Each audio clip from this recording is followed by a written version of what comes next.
Oppenheimer film में ऐसी कौन सी खास बात है कि वो आज मुनक्किद होने वाला ऑस्कर्स का फिल्मी मेला ले उड़ी। और अवार्ड्स भी छोटे मोटे नहीं बल्कि बेहतरीन फिल्म, बेहतरीन हिदायतकार और बेहतरीन अदाकार जैसे बड़े awards. And my eyes see Oppenheimer. Yes. Yes. Emma Thomas, Charles Rogan. What happened?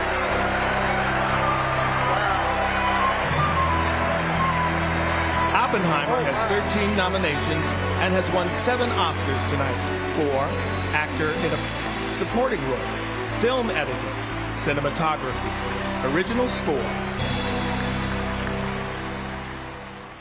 इस सवाल का जवाब देने के लिए हमें ये देखना पड़ेगा कि बड़ी कहानियाँ चाहे वो फिल्म की शक्ल में हो, नावल हो या कोई और आर्ट फॉर्म, उमूमी तौर पर बड़े मखमसों या डिलेमास के बारे में होती हैं। उनके किरदारों को बड़े सवाल और बड़े मसाइल दरपेश होते हैं जिनका कोई आसान हल नहीं होता, और ये किरदार पर मुनहसर होता है कि वो किस रास्ते का इंतखाब करता है। फिल्म ओपनहाइमर इसलिए बड़ी है कि इसमें एक नहीं कई ज़बरदस्त मखमसे दिखाए गए हैं, और किरदार और ख़ास तौर पर मरकज़ी किरदार किलियन मर्फी इनसे निमटने की जद्दोजहद में सरगर्दा हैं। बाकी मखमसे तो अपनी जगह जिनका जिक्र बाद में आएगा। इस फिल्म का मरकज़ी इशू बहुत बड़ा है, बल्कि इतना बड़ा जितना किसी भी फिल्म का हो सकता है, यानी पूरी दुनिया का मुस्तकबिल दाव पर लगा हुआ है। जाहिर है कि इससे बड़ा और कोई कज़िया हो नहीं सकता। इसमें कोई शक नहीं कि ओपनहाइमर बड़े कैनवस की बड़ी फिल्म है, जिसका न सिर्फ दौरानिया आम फिल्मों से तवील है यानी पूरे 3 घंटे, बल्कि इसमें किरदारों, कहानियों और वाक़यात की भी भरमार है। और मौजूदा दौर के आम रिवाज के बरक्स क्रिस्टोफर नोलन ने इसे डिजिटल नहीं बल्कि फिल्म पर शूट किया गया है, और इसमें कंप्यूटर ग्राफिक्स की बजाय असल स्पेशल इफ़ेक्ट्स इस्तेमाल किए गए हैं। इस फिल्म में दूसरी जंग अजीम का वो हिस्सा दिखाया गया है जिसमें अमेरिका और जर्मनी के दरमियान एटम बम बनाने की दौड़ जारी है।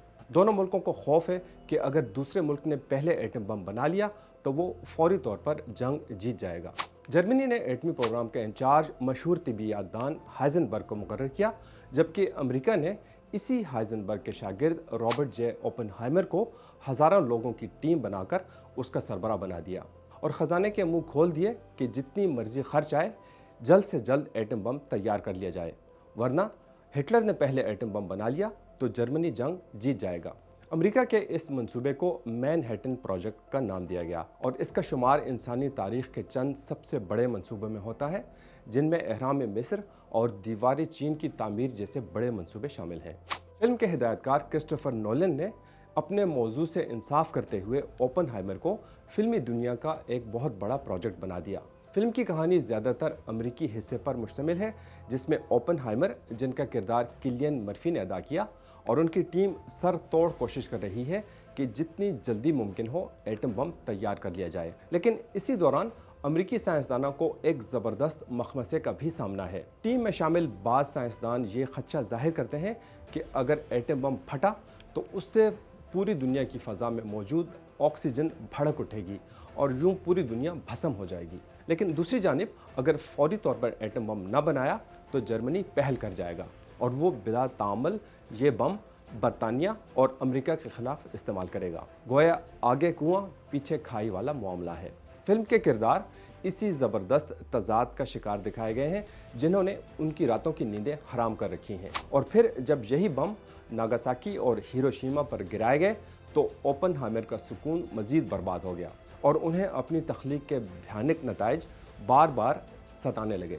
लेकिन दूसरी जानिब ओपनहाइमर में एक और बड़ा मखमसा है, और वो ये कि नौजवानी के दौर में ओपनहाइमर की हमदर्दियाँ कम्युनिज़म के साथ थीं। इसलिए अमेरिका में बहुत से लोग उन्हें शक की निगाह से देखते थे कि वो अमेरिका और अमेरिका के सरमायादाराना निज़ाम के साथ मुखलिस नहीं हैं। यही वजह है कि ओपनहाइमर जो बम बनाकर हीरो बन गए थे, उन पर इन्हीं इल्ज़ामात के तहत मुकदमा चलाया गया, जिनमें लेवी स्ट्राउस नामी उस ज़माने के वज़ीर कॉमर्स पेश थे, जो हर सूरत में ओपनहाइमर को गिराना चाहते थे। फिल्म में उनका किरदार iron man Robert Downey junior ने अदा किया है, और इस पर वो बेहतरीन मुआवन अदाकार का ऑस्कर भी ले उड़े।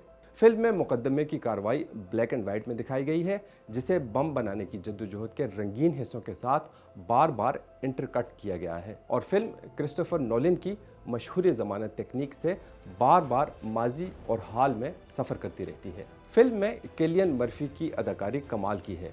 यही वजह है कि उन्होंने सिर्फ ऑस्कर्स ही नहीं बल्कि इस साल अदाकारी के तकरीबन तमाम बड़े अवार्ड्स जीते हैं। इसके अलावा फिल्म तकनीकी एतबार से भी शानदार है।